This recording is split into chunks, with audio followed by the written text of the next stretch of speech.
Hello everyone, my self Dhananjay Gautam. आज हम discuss करेंगे न्यूटन के लॉ के बारे में। न्यूटन के 3 लॉज आपने सुने ही होंगे।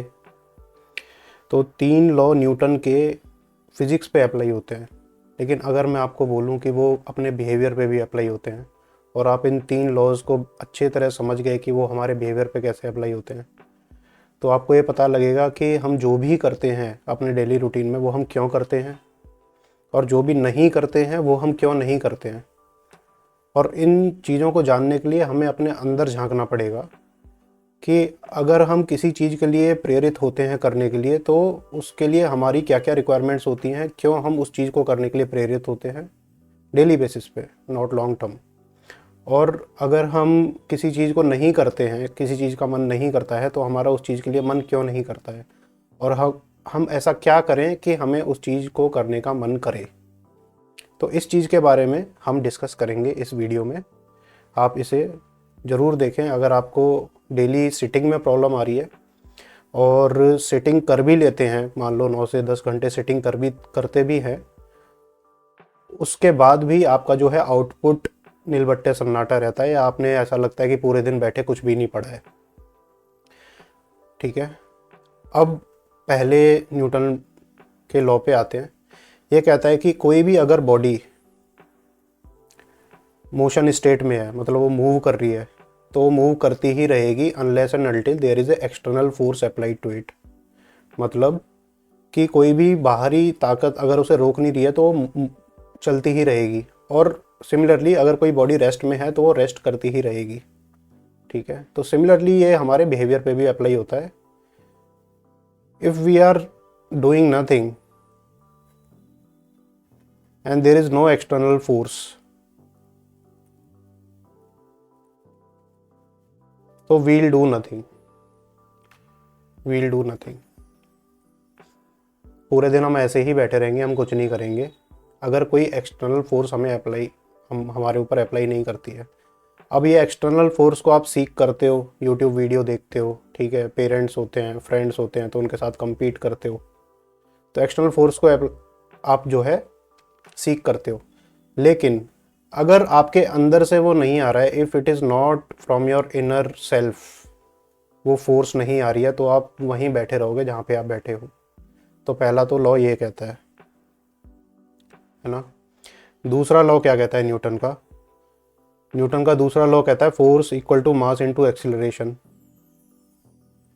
सिमिलरली कोई भी आप बिहेवियर करते हो, अपनी फोर्स लगाते हो, ठीक है, तो उसके 2 पैरामीटर्स होते हैं। पहला होता है कि आप कैसे हो, पर्सनैलिटी आपकी कैसी है, और एनवायरनमेंट कैसा है। आपकी पर्सनैलिटी और एनवायरनमेंट पे डिपेंड करता है कि आप उस चीज़ को करोगे या नहीं करोगे। तो पर्सनैलिटी के लिए क्या क्या आपके पैरामीटर्स आते हैं पर्सनैलिटी के लिए, जैसे कि आपका मोटिवेशन हो गया, जैसे कि आपकी हेल्थ हो गई, जैसे कि आपका माइंड सेट हो गया। ठीक है, तो ये सब चीज़ें आपकी पर्सनैलिटी के ऊपर आती हैं। एंड एनवायरनमेंट का क्या क्या पैरामीटर्स होते हैं कि आपका रूम कैसा अरेंज्ड है कि नहीं है, ठीक है, आपको डिस्ट्रैक्शंस कितनी है, आसपास डिस्ट्रैक्शंस हैं कि नहीं है, मोबाइल है कि नहीं है, लैपटॉप है कि नहीं है। ठीक है, तो ये सब चीज़ें आपकी एनवायरनमेंट में आती हैं। क्लीनलीनेस है कि नहीं अराउंड। ठीक है, फाइनेंशियल इश्यूज़ कैसे हैं आपके, मतलब फाइनेंशियली आप परेशान तो नहीं है। तो ये सब चीज़ें जब सॉर्टेड होती हैं, जब जाके बिहेवियर बनता है। तो कुछ ना कुछ इन चीज़ों में दिक्कत रही है कि आपका बिहेवियर जो है पढ़ाई के लिए अप्लाई नहीं हो रहा है। ठीक है, तीसरी चीज़ पे हम आते हैं कि every action has opposite reaction. ये न्यूटन का थर्ड लॉ कहता है। तो सिमिलरली अगर आप कोई भी टास्क कर रहे हो which is not align to UPSC और एनी अदर स्टेट एग्जामिनेशन, ठीक है, कोई भी आप टास्क कर रहे हो जो कि यूपीएससी से अलाइन नहीं है, तो आपका यूपीएससी के चांसेस घटते जा रहे हैं। ठीक है, क्योंकि every action has opposite reaction. आप यूपीएससी में एक्शन लगा रहे हो अपने, तो चांस बढ़ते जाएंगे। आप नॉन यूपीएससी कुछ भी चीज़ कर रहे हो या फिर कोई भी प्रेपरेशन अदर कर रहे हो तो आपके चांसेस घटते जाएंगे। सीधी सी बात है कि आपको सुबह से शाम तक पढ़ना था, लेकिन आपकी कोई पर्सनल कमिटमेंट आ गई और उस पर्सनल कमिटमेंट को आप हैंडल करने के लिए चले गए, तो आप पूरे दिन नहीं पढ़े, तो आपके यूपीएससी के चांसेस घट गए। ठीक है, ये 3 लॉ न्यूटन के ये कहते हैं। तो आपको ये क्लियर आइडिया मिला होगा कि किन लॉज को कैसे अप्लाई हमें करना चाहिए। ठीक है, अब हम बात करेंगे कि हमारा प्राइमरी मोटिवेटर क्या है। प्राइमरी मोटिवेटर क्या है? हमारा प्राइमरी मोटिवेटर होता है डोपामिन। कि हमें डोपामिन रिलीज बहुत पसंद है। डोपामिन जिस भी एक्टिविटी से हमारा बढ़ता है, ठीक है, ये एक हार्मोन होता है डोपामिन, जिससे हमें एक्साइटमेंट फील होती है और हमें खुशी मिलती है। तो डोपामिन जिस भी एक्टिविटी से बढ़ता है वही एक्टिविटी हम करते हैं, बाकी एक्टिविटी नहीं कर रहे हैं हम। ठीक है, अगर आप पढ़ाई कर रहे हैं और आपके फ्रेंड का फ़ोन आ गया तो उससे आपका डोपामिन बूस्ट मिला, तो आप पढ़ाई छोड़ के अपने दोस्त को फ़ोन करने में लग जाओगे। सिमिलरली आप पढ़ाई कर रहे हो, आपके माइंड में थॉट आया कि एक गाना सुन लेते हैं, तो आपका अचानक से उस गाने के प्रति डोपामिन रिलीज़ हुआ, तो आप पढ़ाई छोड़ के उस गाने को सुनने में लग जाओगे। या फिर मोबाइल में किसी का मैसेज आया, आपका डोपामिन रिलीज़ हुआ, आपको खुशी सी हुई, आप उस चीज़ को करने में लग जाओगे। या भूख लगी या चाय पीने का मन किया या कुछ भी आपकी ज़िंदगी में हो रहा है, तो उससे डोपामिन रिलीज़ हो रहा है। और पढ़ाई के प्रति नहीं हो रहा है डोपामिन रिलीज़। पढ़ने का किसका मन करता है? पढ़ाई बोरिंग क्यों है? Because study is not giving you that kick, that dopamine that you need in your life. ठीक है, तो अब ये चीज़ आती है कि दूसरी चीज़ों से डोपामिन कैसे कम करें। How to reduce dopamine, dopamine release in unnecessary things.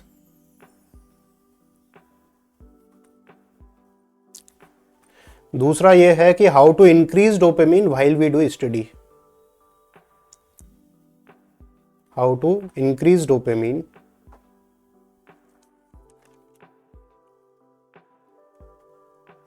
While we study. तो ये 2 क्वेश्चंस आपके सामने आते हैं, जिन क्वेश्चंस को अगर आंसर कर लिया, ठीक है, तो आप जो है प्राइमरी मोटिवेटेड हो जाएंगे स्टडी करने के लिए ऑन डेली बेसिस। तो ये 2 क्वेश्चन के आपको आंसर देने हैं। अब जो डोपामिन रिलीज की साइकिल होती है वो क्या, पहले हम समझते हैं। तो पहले तो होता है क्यू, ठीक है, फिर होती है क्रेविंग, फिर होता है हमारा रेस्पॉन्स, फिर होता है हमारा रिवॉर्ड। अब ये क्यू क्या चीज़ है? क्यू वो चीज़ है कि जिससे भी हमारा इनिशिएशन हो रहा है उस डोपामिन रिलीज़ का। जैसे कि आपका मोबाइल फ़ोन में कोई मैसेज आया, उसको बोलेंगे क्यू। जैसे कि आपको थॉट आया चाय पीने का, उसको बोलेंगे क्यू। ठीक है, अब आपको जस्ट थॉट भर से, चाय के थॉट भर से क्रेविंग होने लग जाती है। ठीक है, अब क्रेविंग आपको होने लग जाती है, उसके बाद क्या करते हो, उस क्रेविंग को रिड्यूस करने के लिए, ये क्रेविंग क्यों होती है उसका रीज़न मैं बता देता हूँ। कॉग्निटिव डिसोनेंस है उसका रीज़न। कॉग्निटिव डिसोनेंस क्यों है? That you want something but you are not getting it, तो there is a gap in mind, तो उससे एंग्जाइटी आती है, उससे थोड़ा सा स्ट्रेस आता है, उसको बोलते हैं हम कॉग्निटिव डिसोनेंस। तो उससे क्रेविंग होती है हमारी। फिर क्रेविंग को, इस कॉग्निटिव डिसोनेंस को कम करने के लिए आप रेस्पॉन्स करते हो कि जाके चाय बना के पीने लग जाते हो, या फिर अपने फ्रेंड का कॉल आया, क्यू आई, उस पर बात करने लग जाते हो। उससे आपको एक खुशी मिलती है, उसको कहेंगे रिवॉर्ड। ठीक है, आपने चाय पी, आपको तसल्ली मिली, आपको बोलेंगे रिवॉर्ड। देखो, चाय पीना बुरी बात नहीं है, लेकिन पढ़ाई के टाइम पे जो आपने टाइम सेट किया है उसके बीच में कुछ भी करना बुरी बात है। तो इस साइकिल को आप समझ लिए। अब इसको कैसे दूर करेंगे, ठीक है, उस पर आते हैं। उससे पहले हमें रीज़न समझने पड़ेंगे कि कौन कौन से हमारी लाइफ में ऐसे ऐसे फैक्टर्स होते हैं जिसकी वजह से ये हमारे डिफरेंट जो लॉज हैं न्यूटन के, ये हम अपने ऊपर प्रॉपरली अप्लाई तो कर लेते हैं, लेकिन उसको, उस पर हम काम नहीं कर पाते। ठीक है, तो पहली चीज़ है सबसे बड़ी कि गोल सेटिंग। अब ये बहुत इंपॉर्टेंट चीज़ है, आप इसको समझें। गोल सेटिंग, अब क्या होता है कि जब गोल ही सेट नहीं है कि आपको कल क्या करना है, अगर ये सेट ही नहीं है, ठीक है, so there is no liability, so there is no liability. अब जब लायबिलिटी ही नहीं रहेगी तो आपको नहीं पता लगेगा कि फर्स्ट लॉ न्यूटन का अप्लाई करना है कि नहीं करना है, कि आपको मूव करना है कि नहीं करना है। You will stay in rest, you will stay in rest because there is no liability. ठीक है, तो फर्स्ट लॉ ऑफ न्यूटन को आप अप्लाई नहीं करोगे अपने ऊपर। ठीक है, आप ये माइंड में नहीं लेके आओगे कि मुझे मूव भी करना है ना। तो सबसे पहले है लायबिलिटी क्रिएट करो अपने लिए, उसके लिए बहुत ज़्यादा ज़रूरी है गोल सेटिंग करना। अब गोल किस तरीके से सेट करोगे? गोल का पहला जो फंडा है सेट करने का, कि गोल आपकी कैपेसिटी से थोड़ा ऊपर होना चाहिए। ठीक है, slightly more than your like general capacity.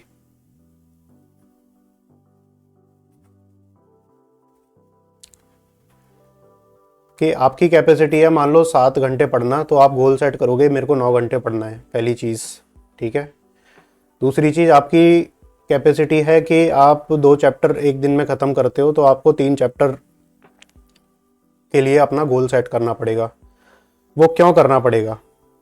क्योंकि अगर गोल आपकी कैपेसिटी से थोड़ा ज़्यादा होता है ना, तो एक अंदर से एटीट्यूड आता है, उस एटीट्यूड को बोलते हैं एनर्जाइज्ड बिहेवियर। आपने हमेशा ये नोट किया होगा कि जब भी एग्ज़ाम का टाइम पास में आता है तो हमारी एनर्जी बहुत हाई होती है। वो हाई क्यों होती है? क्योंकि there is a goal and which is near and which is time bound. तो टाइम बाउंड गोल है, उससे हम अपनी एनर्जी को झोंक देते हैं उसमें। ठीक है, अगर हमारा गोल जो है वो कॉम्प्लीसेंट रहेगा, अगर हमारा गोल जो है कॉम्प्लीसेंट रहेगा तो बिहेवियर ऑफ कॉम्प्लीसेंसी आ जाएगी, तो we'll not feel energised, no energy रहेगी। ठीक है, आपने 2 चैप्टर कर सकते हो, आपकी कैपेसिटी है, लेकिन आपने सोचा कि कल एक ही चैप्टर करेंगे, तो मैं लिख के दे रहा हूँ वो एक चैप्टर भी नहीं होगा आपका, because there is no energy, very less energy you will put into that particular goal which is not according to your capacity. ठीक है, मतलब which is less than your capacity. तो ये एनर्जाइज्ड बिहेवियर बहुत ज़्यादा ज़रूरी है। ठीक है, इसको एक साबित करता है हमारा, आपने सुना होगा पार्किंसंस लॉ होता है, पार्किंसंस लॉ होता है। इसमें एक ग्राफ बताया जाता है कि जो भी हम एफर्ट देते हैं वो शुरू में ज़्यादा होता है, लास्ट में कम होता जाता है। ठीक है, इसमें यह बोला गया है कि जितना ज़्यादा टाइम हम लेंगे उतना हमारी कम चीज़ें एक पॉइंट के बाद होती जाएंगी। इस पॉइंट के बाद हमारी चीज़ें आउटपुट कम निकलेगा। तो जब सबसे ज़्यादा आउटपुट कहाँ आता है? शुरुआत में, क्योंकि इसमें एनर्जी ज़्यादा रहती है, उस गोल को सेट करने के लिए एनर्जी ज़्यादा रहती है। ठीक है, तो अगर आप कम टाइम में अपना ज़्यादा गोल सेट कर लोगे, ठीक है, कि आपने टाइम को लिमिट कर दिया और गोल ज़्यादा सेट कर लिया, मतलब इसकी ये एफिशिएंसी, मतलब ये जो ग्राफ है और ऊपर बढ़ा दोगे तो आपका और ज़्यादा एनर्जी लगेगी। ठीक है, तो जितना टाइम दोगे, अगर आपने 2 चैप्टर करने में 3 दिन दे लिए, 3 डेज दे लिए 2 चैप्टर करने में, तो 3 दिन में भी नहीं होंगे, क्योंकि तुम्हारे 1-1.5 चैप्टर जितने भी आपकी कैपेसिटी है वो तो पहले कर लोगे, फिर आप कॉम्प्लीसेंट हो जाओगे फॉर द नेक्स्ट 2 डेज। इसीलिए अपनी कैपेसिटी से थोड़ा सा ज़्यादा अपना गोल सेट करोगे, उससे क्या होगा, आपका ये पार्किंसंस लॉ फेल हो जाएगा वहाँ पर, क्योंकि आपने टाइम कम दिया है, टाइम को एक्सपेंड नहीं किया है। If you are expending your time, then आपका एफर्ट्स रिड्यूस हो जाएगा। तो ये हमारे इन्वर्सली प्रोपोर्शनल है। ठीक है, एफर्ट और जो आपका टाइम है वो इन्वर्सली प्रोपोर्शनल है। आप टाइम कम दोगे, एफर्ट ज़्यादा लगेगा। ठीक है, एफर्ट इक्वल प्रोपोर्शनल 1/टाइम। आप टाइम कम दोगे, आपका एफर्ट ज़्यादा लगेगा, एफर्ट तो आपको टाइम कम देना पड़ेगा अपने गोल के लिए। ठीक है, दूसरी चीज़ हम आते हैं, आप apart from goal setting, multitasking. Multitasking नहीं करनी चाहिए। मल्टीटास्किंग का क्या मतलब है कि आपने सोचा कि आज मैं जो है 4 सब्जेक्ट पढ़ूंगा, ठीक है, और वो 4 सब्जेक्ट की आपको किताब जो है अपनी मेज पर रख लेते हो, तो एक सब्जेक्ट शुरू ही करते हो कि 10 मिनट में, क्योंकि स्ट्रेस आता है तो अपना माइंड इधर उधर भागने लगता है। जैसे ही माइंड स्ट्रेस में आता है तो इधर उधर भागने लगता है, तो आपको लगता है कि पॉलिटी नहीं, थोड़ा आज इकोनॉमिक्स पढ़ते हैं। आप इकोनॉमिक्स शुरू करोगे, आपका मन करेगा हिस्ट्री पढ़ते हैं।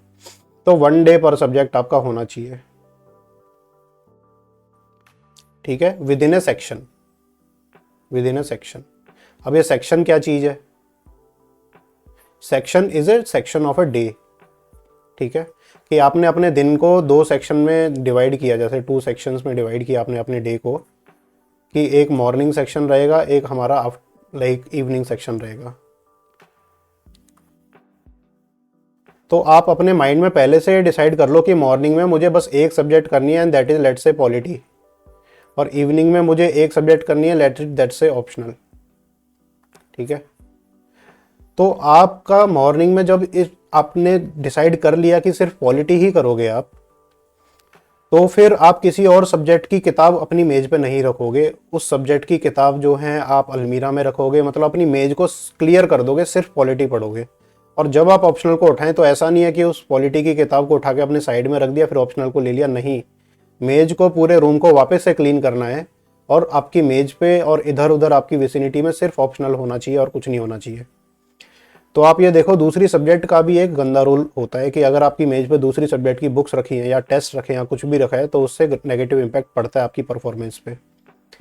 अब ये अप्लाई होता है मल्टीटास्किंग और चीज़ों के लिए भी, नॉट ओनली फॉर स्टडी, कि आपके आसपास मोबाइल नहीं होना चाहिए, ठीक है, आपके आसपास कोई खाने पीने की चीज़ नहीं होनी चाहिए, नो स्नैक्स, ठीक है, कोई म्यूज़िक का सोर्स नहीं होना चाहिए आपके पास, मतलब जो खुद का म्यूज़िक है। बाहर के म्यूज़िक पे तो आप कंट्रोल नहीं कर सकते, लेकिन आपका मोबाइल या आईपॉड या कुछ भी नहीं होना चाहिए, ठीक है। और मल्टीटास्किंग में ये है कि म्यूज़िक के साथ नहीं पढ़ सकते लोग, मैथ कर सकते हैं, वहाँ पे हमारा एनालिटिकल ब्रेन लगता है, but when you are going into the subjects which require deep thinking, तो आप म्यूज़िक प्ले नहीं कर सकते अलोंग साइड, ठीक है। तो ये हो गया मल्टीटास्किंग का रूल। मल्टीटास्किंग नहीं करनी है, एक सेक्शन में एक ही सब्जेक्ट को आप लेंगे, कि जैसे आपने डिसाइड कर लिया after 6 PM I will not read any subject, I will just do current affairs and questions. तो आपको डेली करंट अफेयर और क्वेश्चन ही करने हैं 6 बजे के बाद। यूँ नहीं है कि फिर मेरा मन कर गया हिस्ट्री पढ़ने का तो मैंने हिस्ट्री की बुक उठा ली, नहीं करना है वो, ठीक है। आपको ये पता होना चाहिए कब पढ़ना है कब रोकना है। तीसरी चीज़, स्पेसिंग इफेक्ट।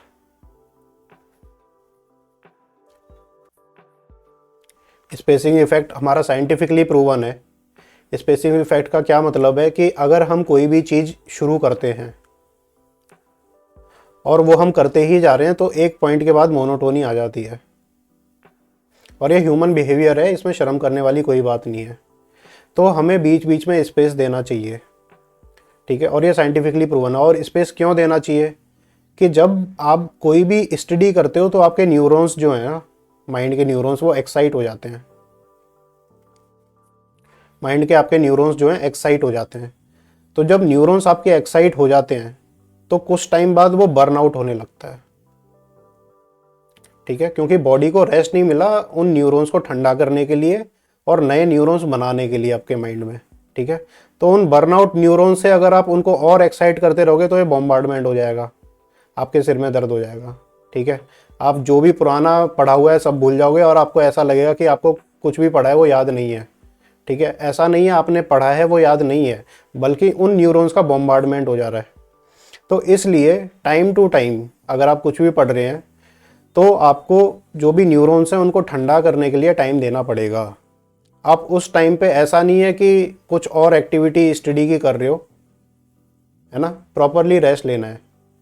तो कैसे, कितने टाइम में आपके न्यूरॉन्स एक्साइट हो रहे हैं, it depends on person to person, ठीक है, it depends on person to person. कुछ लोगों के बहुत जल्दी ज़्यादा एक्साइट हो जाते हैं जिनको प्रैक्टिस नहीं है पढ़ने की ज़्यादा, और जिनको बहुत ज़्यादा प्रैक्टिस है जो बचपन से पढ़ते आ रहे हैं उनके काफ़ी लेट में न्यूरॉन एक्साइट होते हैं, जैसे बर्नआउट काफ़ी देर में होता है। तो it depends on person to person, तो आपकी कैपेसिटी के हिसाब से आप करो। Usually if you are studying 1 to 1.5 hour, ठीक है, एक जनरल आइडिया मैं दे देता हूँ, 1 से 1.5 घंटे बाद आपको 10 मिनट का रेस्ट लेना चाहिए, ठीक है। और ये 10-10 मिनट रेस्ट करके आपको 3 घंटे का एक सेशन देना चाहिए।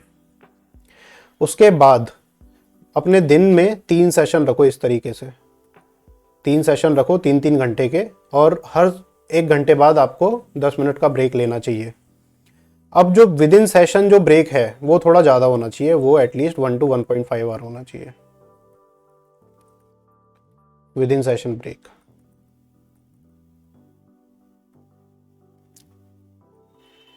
ठीक है, तो आपने आउटसाइड ऑफ सेशन कितना ब्रेक लिया, जैसे लेट से आपने 1 घंटा ब्रेक लिया तो 3 आवर्स आपका ब्रेक हो गया।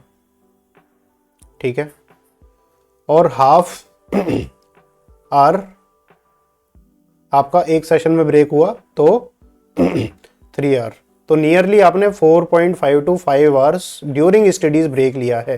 तो ये कितने लोग करते हैं, लोग नहीं करते हैं, लाइब्रेरी में बैठे रहते हैं सुबह से शाम तक, खाना खाने निकलते हैं फिर वापस से लाइब्रेरी में चले जाते हैं। तो ये चीज़ आपको नहीं करनी है। ठीक है, तो अगर आप जो है मॉर्निंग में लेट से 9 AM से लेके 9 PM तक आपने स्टडी का प्लान बनाया है 12 आवर्स का, ठीक है, और उसमें 3 सेशन ले रहे हो, तो आपको इसमें 4.5 to 5 आवर ब्रेक लेना ही है। अगर आपने ये ब्रेक नहीं लिया तो आपकी स्टडी प्रॉपरली नहीं हो रही है, आप जो भी पढ़ रहे हो वो कहीं ना कहीं आप भूल जाओगे। ठीक है, तो कोशिश ये करो कि 9 AM to 10 PM आप अपना टारगेट रखो कि ये पीरियड है मेरा वर्क का, इसके बीच में आप जो है 5 आवर्स 6 आवर्स ब्रेक ले सकते हो। तो इससे क्या होगा, आपकी प्रोडक्टिवली जो स्टडी होगी जो प्रोडक्टिवली आपकी स्टडी होगी वो स्टडी आपकी ईजीली जो है 7 to 8 आवर्स प्रोडक्टिव स्टडी मानी जाएगी, प्रोडक्टिव स्टडी मानी जाएगी। अगर आपको ये पता है कि प्रोडक्टिव स्टडी जब होती है तो ईजीली आपका कोर्स कवर हो जाएगा। 7 to 8 hours is also very enough in any preparation, UPSC SSC कुछ भी लगा लो। ठीक है, चौथी चीज़ के बारे में हम बात करते हैं वो है हमारे हेल्थ इश्यूज़। अब ये हेल्थ वो नहीं है कि किसी को कोई बड़ी बीमारी है या जुकाम है, इससे मैटर नहीं करता। तो हेल्थ इश्यूज़ में मैं ये लेता हूँ न्यूट्रिशन एंड हाइड्रेशन। ठीक है, आपने खाना खाया है, 2 घंटे तक पानी नहीं पिया है, या खाने के तुरंत बाद पानी पी लिया है, वो ढंग से पच नहीं रहा है आपका, तो आपका जो फिजिकल रेस्पॉन्स होगा उसके लिए वो होगा एंग्जाइटी, स्ट्रेस का। ठीक है, आपकी बॉडी काम नहीं है तो आपको एंग्जाइटी स्ट्रेस आती ही रहेगी। ठीक है, आप पढ़ नहीं पाओगे। ठीक है, तो आपको ये ध्यान रखना है कि आपका हाइड्रेशन प्रॉपर हो और न्यूट्रिशन प्रॉपर हो। ठीक है, अगर आपका न्यूट्रिशन प्रॉपर नहीं है तो आप डॉक्टर को कंसल्ट करके एक अपना प्रोफाइल टेस्ट करा लें। ठीक है, बॉडी प्रोफाइल टेस्ट होता है। ठीक है, ये करीब 1 से 2 हज़ार के बीच में होता है प्रोफाइल टेस्ट। इसमें क्या होता है कि जितनी भी विटामिन्स आपकी बॉडी में नहीं है तो वो टेस्ट बता देता है कि ये विटामिन्स आपकी बॉडी में नहीं है, या आयरन की कमी है या किसी चीज़ की कमी है। तो ये प्रोफाइल टेस्ट कराना बहुत ज़रूरी है। एक बार करा लिया तो आपको ये पता लगेगा कि आपकी बॉडी में लेट से विटामिन B की कमी है, या विटामिन C की कमी है, या विटामिन D की कमी है।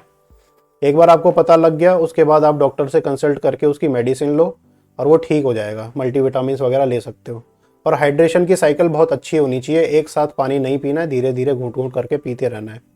ठीक है, और आपको टॉयलेट आ रहा है तो कोई बात नहीं, आप करे आओ। ठीक है, लेकिन आपको पानी पीते रहना है ड्यूरिंग प्रिपरेशन, क्योंकि ये होता है कि आफ्टर हाफ एन आवर आप कर रहे हो तो बॉडी को कुछ ना कुछ चाहिए जिसकी वजह से हमारे जो ब्लड है वो फ्लो हो। अगर हमारा माइंड काम करता है तो इट सक up more blood from the body. ठीक है, ज़्यादा ब्लड जाता है उसमें। और अगर हमारी बॉडी ठंडी पड़ जाएगी या हमारे ब्लड में जो है ज़्यादा लिक्विडिटी नहीं है, ठीक है, या फिर ज़्यादा उसमें पानी नहीं है, तो उसका फ्लो जो है कम हो जाता है। तो जब बॉडी में ब्लड में जो फ्लो है ब्लड का जो कम हो जाएगा, उसके बाद हमारा माइंड काम कैसे करेगा आप बताओ। तो उसके फ्लो, ब्लड के फ्लो को ब्रेन में मेंटेन करने के लिए हमारा हाइड्रेशन बहुत ज़रूरी है और न्यूट्रिशन बहुत ज़रूरी है। ठीक है, पहली चीज़ तो ये हो गई इन हेल्थ इश्यूज़। दूसरी चीज़ ये हो गई कि आपकी जो बॉडी है वो कितना ब्लड फ्लो प्रोड्यूस कर रही है। ठीक है, तो ब्लड की उसमें वेलोसिटी क्या है, वेलोसिटी ऑफ ब्लड क्या है। अगर वेलोसिटी ऑफ ब्लड आपकी बॉडी में कम है तो उससे क्या होगा कि ब्लड जो है माइंड में धीरे धीरे जाएगा या फिर उतनी तेजी से फ्लो नहीं होगा और आपका माइंड कम काम करेगा। अब ये वेलोसिटी ऑफ ब्लड को बॉडी में कैसे बढ़ाओगे, ये बढ़ाओगे डेली फिजिकल एक्सरसाइज से।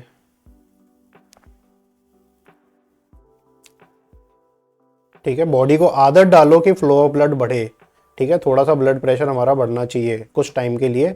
उससे क्या होता है, कुछ टाइम के लिए ब्लड प्रेशर बढ़ता है तो जब आप स्टडी करते हो ना तो body will be at rest. Body जो होती है वो रेस्ट में आ जाती है। तो जब आप इजीली पढ़ पाते हो, ठीक है, नहीं तो क्या होगा, अगर वो डिस्ट्रीब्यूटेड नहीं है प्रॉपरली, जो आपका एक्साइट हो रहा है, तो आपका ब्लड प्रेशर बढ़ा रहेगा उस टाइम पे, पढ़ते टाइम पे, और आपको कुछ ना कुछ नए नए थॉट्स आते रहेंगे। ठीक है, ये कर लेता हूँ, चाय पी लेता हूँ, या फ़ोन पे बात कर लेता हूँ। वो क्यों होता है? आपकी पल्पिटेशन ज़्यादा है, हार्ट की पल्पिटेशन ज़्यादा है, आपकी हार्ट रेट बहुत ज़्यादा है, इसलिए आपको नए नए थॉट्स आ रहे हैं, आपको एंग्जाइटी आ रही है, आपकी स्ट्रेस आ रही है। तो आपको ये जो बहुत ज़रूरी है कि अपनी हार्ट की जो बीट्स हैं उनका रेट कम करो व्हाइल यू आर स्टडिंग। तो रेट कम कैसे होगा? ठीक है, कामनेस कैसे आएगी बॉडी में? वो आएगी डेली फिजिकल एक्सरसाइज से। अब इसमें क्या होता है, 1 आवर आपको डेली एक्सरसाइज करनी है। इसमें आपको हाफ आवर तो वॉकिंग करनी है, और आपको हाफ आवर जो है वेट ट्रेनिंग करनी है। वॉकिंग या कार्डियो ले सकते हो आप। कार्डियो फैट रिड्यूसिंग के लिए होता है, और वेट ट्रेनिंग आपकी मसल गेन के लिए होती है, और दोनों ही ज़रूरी हैं बॉडी में। ठीक है, इससे हमारा फैट लूज होता है। हमारा बॉडी में अगर ज़्यादा फैट हो जाता है, ठीक है, फिर वो कीटोन्स में डेवलप होता है, तो हमारी अननेसेसरी एनर्जी बॉडी में प्रोड्यूस होती है, जो कि हमें नहीं चाहिए। ठीक है, दूसरी चीज़, अगर हमारी मसल्स कम है तो उससे हमारी बॉडी में एक एनर्जाइज्ड मोशन नहीं आता। ठीक है, तो ये दोनों ही हमारे लिए ज़रूरी हैं, तो ये दोनों आपको बैलेंस रूप में करनी चाहिए। अब आते हैं पर्सनल कमिटमेंट पे। पर्सनल कमिटमेंट पे कि आपको इसके लिए पर्सनल कमिटमेंट का क्या मतलब है कि आपको कहीं जाना है, या दोस्त का फ़ोन आ गया, या फिर आपके बहुत सारे फ्रेंड सर्कल हैं, या फिर आपका कोई सोशल मीडिया प्लेटफॉर्म है जिस पे आप काफ़ी एक्टिव हो, उससे आपकी या फिर आपका फैमिली इश्यूज़ चल रहे हैं। ठीक है, तो पर्सनल कमिटमेंट बहुत ज़्यादा बढ़ जाती है, तो हमें इसे मैनेज करने की बहुत ज़्यादा ज़रूरत है। Personal commitment is not like bad, ये ज़रूरी है, आपको एंगेजमेंट अपनी फैमिली से, फ्रेंड से, सबसे करना भी ज़रूरी है, लेकिन वो मैनेज्ड वे में होना चाहिए, ऐसा नहीं है रैंडम होना चाहिए। तो जब मैंने बोला कि ब्रेक टाइम दो अपनी during between sessions of your studies, तो उस ब्रेक टाइम में आपको 2 से 3 घंटा ईजिली मिलता है, तो आप इस टाइम को अपनी पर्सनल कमिटमेंट फुलफ़िल करने के लिए मैनेज करो। ठीक है, कि 3 घंटे पढ़े, उसके बाद आपको कोई काम है वो कम करने चले गए, शाम तक पढ़े, फिर शाम को आपने पता है आपको 2 घंटा ब्रेक लेना है, तो उस 2 घंटे में आपने अपने फ्रेंड को कॉल लगाई या फ्रेंड से मिलने चले गए। तो इस तरीके से उस टाइम को मैनेज करना अपनी पर्सनल कमिटमेंट के लिए। ऐसा नहीं है कि आपने टाइम वेस्ट कर दिया, उसके बाद जो आपका स्टडी टाइम है उसको आप यूटिलाइज कर रहे हो अपनी पर्सनल कमिटमेंट को फुलफिल करने के लिए। ऐसा नहीं करना है। Study time should not be utilise for fulfilling personal commitments. ठीक है, तो इससे क्या हो जाता है, इससे हमारा न्यूटन का थर्ड लॉ ब्रेक हो जाता है। न्यूटन थर्ड लॉ इससे सफाइज। न्यूटन थर्ड लॉ ये कहता है फिर आप यूपीएससी नहीं निकालोगे, सीधी सी बात है। अगर आप अपने स्टडी टाइम को पर्सनल कमिटमेंट के लिए कॉम्प्रोमाइज़ कर रहे हो तो आपका यूपीएससी नहीं निकलेगा। क्यों नहीं निकलेगा? क्योंकि न्यूटन का थर्ड लॉ कहता है। ठीक है, तो इस तरीके से जो है ये 5 चीज़ें अगर आप ध्यान में रखोगे तो आपका क्या होगा। पहली चीज़, आपको न्यूटन फर्स्ट लॉ के हिसाब से एनर्जी मिलेगी, इंटरनल एनर्जी मिलेगी।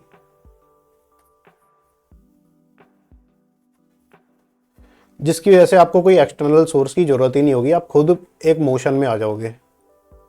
और एक बार मोशन में आ गए उसके बाद आपको इसकी कंटिन्यूस मोशन में रहे तो हैबिट बन जाएगी, और एक बार हैबिट बन गई तो आप रेस्ट में नहीं आओगे, there will be no rest. ठीक है, आप पर्सनली मोटिवेटेड रहोगे हमेशा के लिए। ठीक है, दूसरी चीज़ है कि जो दूसरा न्यूटन का लॉ था, behaviour equal to personality into environment, तो आपने एनवायरनमेंट कैसे कंट्रोल किया? अपनी पर्सनल कमिटमेंट्स को मैनेज करके। ठीक है, अपनी डेस्क को क्लीन रख के, है ना, और अपने अफेयर्स को मैनेज करके कि आज कौन सी किताब पढ़नी है वही किताब पढ़ोगे, शाम को कौन सी किताब पढ़नी है वही किताब पढ़ोगे, और टाइम स्लॉट्स डिसाइड कर लोगे। ठीक है, और अपनी जो पर्सनैलिटी है आपकी उसको कैसे इम्प्रूव करोगे? हेल्थ से इम्प्रूव करोगे, हेल्थ से, मेडिटेशन से इम्प्रूव करोगे। ठीक है, और जितने भी थॉट्स आते हैं आपके, क्योंकि thoughts will be converted into cognitive dissonance, कि थॉट आपके अगर यूपीएससी अलाइंड हैं ज़्यादा से ज़्यादा कि आज आपको शाम तक ये करना है और आपने थॉट उसे बार बार सोच रहे हो कि शाम तक करना ही है मुझे ये, तो थॉट्स आएंगे, अगर आप उसमें एफर्ट नहीं दोगे तो आपको होगा कॉग्निटिव डिसोनेंस, तो उसे रिड्यूस करने के लिए आप एफर्ट्स दोगे। ठीक है, तो इस तरीके से आपकी पर्सनैलिटी इंप्रूव होगी टूवर्ड्स स्टडीज़। ठीक है, न्यूटन का थर्ड लॉ है every action has opposite reaction. तो ये आप ध्यान में रखोगे कि आप डेली का 7 to 8 आवर्स पढ़ रहे हो और आपको अगर नहीं भी ऐसा फील हो रहा है शाम को कि आप डिमोटिवेटेड हो या आपका टारगेट्स कंप्लीट नहीं हुए, टारगेट्स नॉट मेट, तो आप बस न्यूटन के थर्ड लॉ पे बिलीफ रखो न्यूटन के थर्ड लॉ पे। वो कहता है every action has opposite reaction, you have given action so there will be reaction from the world, there will be reaction from the world that you will improve and you will succeed into the examination। ठीक है, तो इसी के साथ हम इस video को end करते हैं। Thank you and please subscribe to this channel and there is a Telegram link given below in the description. Please join for daily MCQ solving and for daily mains preparation, for daily mains questions। और 1 जनवरी से जो है जैसे मैंने बताया scheduling करके 1 जनवरी से एक मैं कोर्स लॉन्च कर रहा हूँ, freedom UPSC prelims test series का mentorship, test series plus mentorship course है। इसमें आपको टाइमली टारगेट्स दिए जाएंगे जिनमें आपको वर्क करना है और विद इन टाइम आपको सब्जेक्ट्स जो हैं कंप्लीट करनी है। ठीक है, दूसरी चीज़, कोई भी सब्जेक्ट है क्यूरोसिटी बढ़ाने के लिए, मैंने जैसे बोला था डोपामिन रिलीज आपको होनी चाहिए while you are studying subject में। तो डोपामिन रिलीज कब आएगी? जब आपके माइंड में एक डाउट रहेगा, उस डाउट को रिजॉल्व करने के लिए आप पढ़ रहे हो। तो डाउट्स जो हैं वो मैं डालूंगा अपनी रिवीजन वीडियोस से। डेली की 1-2 घंटे की वीडियोस होंगी फॉर एवरी सब्जेक्ट की, चैप्टर वाइज डिवाइड कर दूंगा। जैसे पॉलिटी के पहला सेक्शन है हिस्टोरिकल सिग्निफिकेंस। ठीक है, उसमें जैसे हर चैप्टर में जाके मैं आपके माइंड में डाउट डालूंगा कि क्या ये आपको आता है और ये यूपीएससी में इस साल पूछा गया था कि आपको आता है। उसके बाद अगर जाके आप जो उस चैप्टर को पढ़ोगे प्रॉपरली तो आपको बहुत कम टाइम लगेगा। If I ask U a simple question कि आर्टिकल 13 में, लेट से आर्टिकल 13 में जुडिशरी इंक्लूड है कि नहीं है डेफिनेशन ऑफ स्टेट में? Is judiciary included in definition of state? कुछ लोगों को आता होगा, कुछ लोगों को नहीं आता होगा। इस तरीके के अगर मैं हर चैप्टर में आपसे 15-20 डाउट्स रेज करूं और उसके बाद उस चैप्टर को आप जाके पढ़ोगे तो आपको कितना बेनिफिट होगा। ना ही आप उस चैप्टर को कम टाइम में कंप्लीट करोगे, कम टाइम में तो कंप्लीट करोगे ही, बट उसके साथ मोर क्यूरियोसिटी के साथ करोगे। And there is a time limit for every day कि इस दिन में आपको इतना करना ही पड़ेगा, otherwise you will not complete your target. तो आपकी परफॉर्मेंस के हिसाब से थोड़े से ज़्यादा जो एक अबव एवरेज स्टूडेंट करता है उसके हिसाब से टारगेट्स मिलेंगे। और उन टारगेट्स में जो भी सब्जेक्ट, जो भी चैप्टर्स रहेंगे, उस चैप्टर में मैं आपको ये डाउट्स दूंगा कि जब उन चैप्टर को आप करोगे तो ये डाउट आपको रिजॉल्व करने चाहिए। ठीक है, तो क्यूरोसिटी के साथ पढ़ोगे तो उससे डोपामिन आपका ड्यूरिंग स्टडीज रिलीज होगा, आपको किसी और सोर्स की जरूरत नहीं है। ठीक है, तो ये रहेगा, इसमें रहेगा 2 वीक्स पर सब्जेक्ट एंड 200 क्वेश्चंस पर सब्जेक्ट।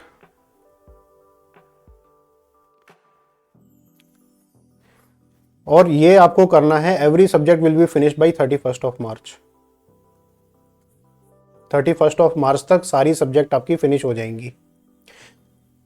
और 31 मार्च को एक full length full syllabus test होगा आपका।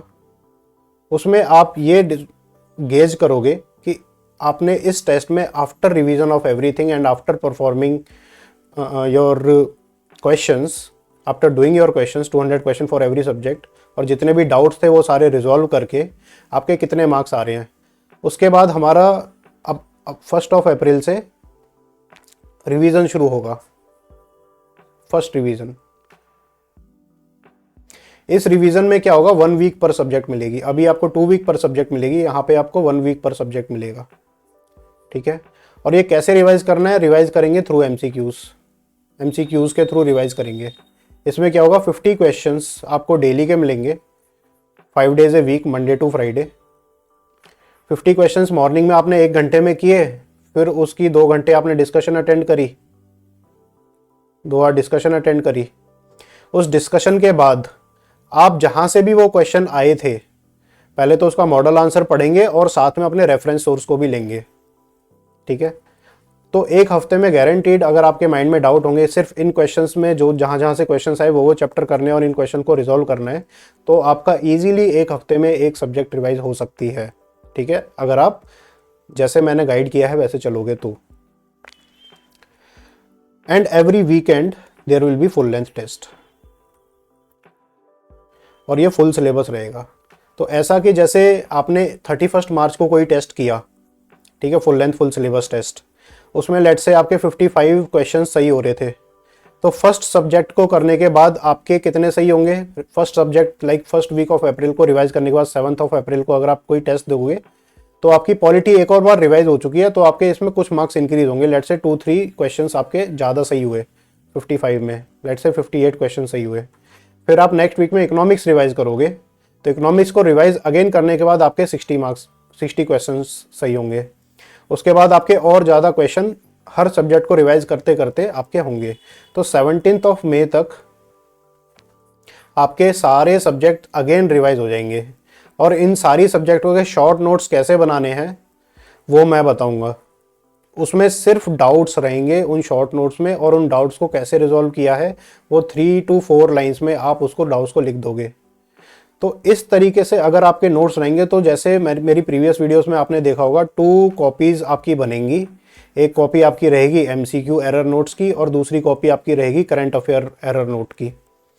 तो सिर्फ वो 2 कॉपी रहेंगी आपके लिए लास्ट के 10 डेज में रिवाइज करने के लिए। उसके बाद आपकी जो भी वीक सब्जेक्ट है उसमें आप 1-2 दिन लगा सकते हो। सिर्फ इतना करके इजीली चिल आउट करके आपका इजीली जो है प्रीलिम्स निकलने के चांसेस काफ़ी अच्छे बन जाएंगे, ठीक है। तो इसलिए मेरा फ्रीडम यूपीएससी टेलीग्राम चैनल है, और फ्रीडम यूपीएससी आप प्ले स्टोर पे जाके ऐप भी इंस्टॉल कर सकते हैं, और उसमें जाके आपको, और freedomupsc.com आप वेबसाइट पे भी जा सकते हैं, उसमें आप रजिस्टर कीजिए और उस कोर्स की सारी डिटेल्स लीजिए, ठीक है। और आप मेरे को पर्सनली मैसेज करेंगे तो मैं आपको कोर्स जो प्लान है वो पूरा सेंड करूँगा। Thank you all, this is it for now.